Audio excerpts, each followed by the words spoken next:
దేశ రక్షణలో ప్రాణాలర్పించిన వీర జవాన్ల కుటుంబాలకు అండగా నిలవడంలో న్యాయ వ్యవస్థ తన మానవీయ కోణాన్ని చాటుకుంది.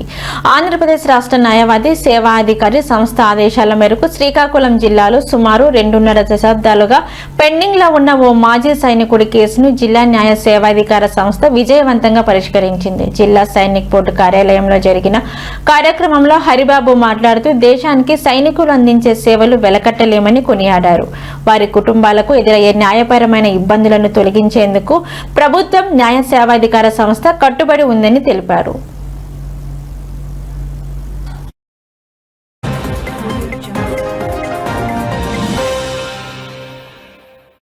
మీ అందరికీ తెలుసు, గౌరవ సుప్రీంకోర్టు వారి యొక్క ఆదేశాల మేరకు నాల్సా వీర్ పరివార్ సహాయత యోజన కింద జిల్లా సైనిక్ వెల్ఫేర్ బోర్డులో మనం లీగల్ ఎయిడ్ క్లినిక్ అనేది ఓపెన్ చేయడం జరిగింది. దానికి మన డిస్ట్రిక్ట్ లీగల్ సర్వీసెస్ అథారిటీ తరఫున ఒక ప్యానల్ లాయర్ని అలాగే ఒక పారా లీగల్ వాలంటీర్ని మన ఇక్కడ నియమించడం జరిగింది. మన లీగల్ ఎయిడ్ క్లినిక్లో సర్వీసెస్లో భాగంగా ప్రతి వారం ట్వైస్ మా యొక్క ప్యానల్ లాయర్ గారు అలాగే పారా లీగల్ వాలంటీర్ విజిట్ చేయడం జరుగుతుంది.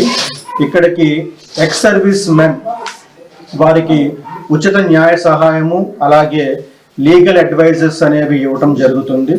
ఈరోజు ఒక చాలా సుదినం, ఎందుకంటే 2 దశాబ్దాల లాంగ్ పెండింగ్ డిస్ప్యూట్ని మా లీగల్ ఎయిడ్ క్లినిక్ జిల్లా వెల్ఫేర్ సైనిక్ బోర్డ్ అనేది రిజాల్వ్ చేయడం జరిగింది.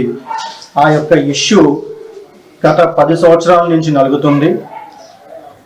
అందులో